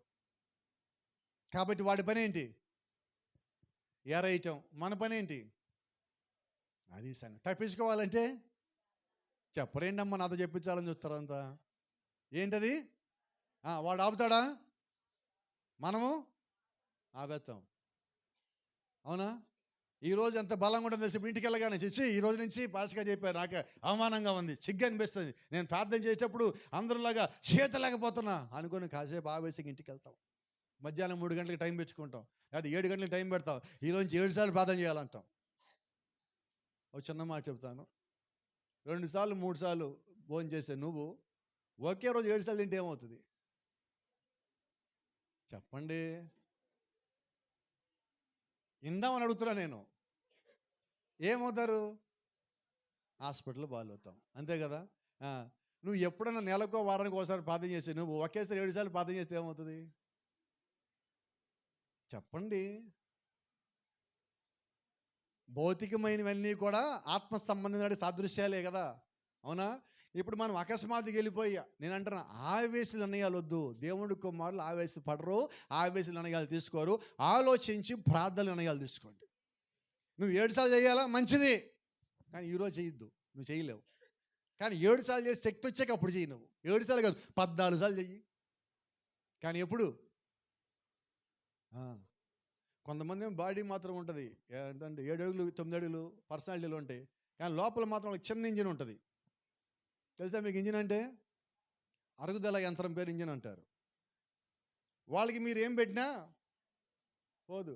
కొంతమంది చూడటానికి ఎలా ఉంటే గాలి ఇక్కడికి వస్తే 2 కిలోమీటర్ అవతల పడ్డట్టు ఉంటారు. 2-3 బిర్యానీ కనపడు వాళ్ళు ముందు పెడితే ఎముకలు కూడా దొరకవు. ఇంజిన్ పెద్దది. కాబట్టి నేనేమంటానంటే, నేను బలంగా ఉన్నాను కదా, నేను పెద్దగా ఉన్నాను కదా, నేను ప్రార్థన ఎక్కువసేపు చేసి అనుకుంటారేమో. నీ ఇంజిన్ ఎంతో అంతే చేస్తావు ప్రార్థన. ఎక్కువ చేయొద్దు, తక్కువ చేయొద్దు. అయితే ప్రార్థన మాత్రం మానద్దు. నీకో సంగతి చెప్తా, ఈ పూట నువ్వు ప్రార్థన చేయలేకపోవచ్చు 7 సార్లు, కానీ నువ్వు నిజంగా ప్రయత్నిస్తే 7 సార్లు కన్నా ఎక్కువ చేయగలవు. ఇంకో సంగతి, నువ్వు చేయటమే కాదు, నీ ద్వారా అనేక మంది నడిపించగలుగుతావు. ఆ శక్తి దేవుడు నీకు ఇచ్చాడు. అటువంటి క్రమంలోకి, అటువంటి శక్తిలోకి, అటువంటి బలంలోకి నీవు నడవాలా, నీ కుటుంబాన్ని నడిపించాలా, అనేక మందిని నువ్వు నడిపించవలసి ఉన్నావు. అంత శక్తి ప్రభావం దేవుడు మనకి ఇచ్చాడు. దాన్ని మనం కలిగి ఉందాం, బలంగా దేవుళ్ళో నిలబడదాం. ఆయనే మన ధ్వజమై ఉన్నాడు, ఆయనే మన కేడుమై ఉన్నాడు, ఆయనే మన దుర్గమై ఉన్నాడు, ఆయన మన కొరకు నిలబడే వర్తమానమై ఉన్నాడు. అన్నీ ఆయనే నిలబడుతున్నప్పుడు మనము సిద్ధపడితే చాలు. God bless you. దేవుడు మిమ్మల్ని దీవించును గాక. షలోమ్.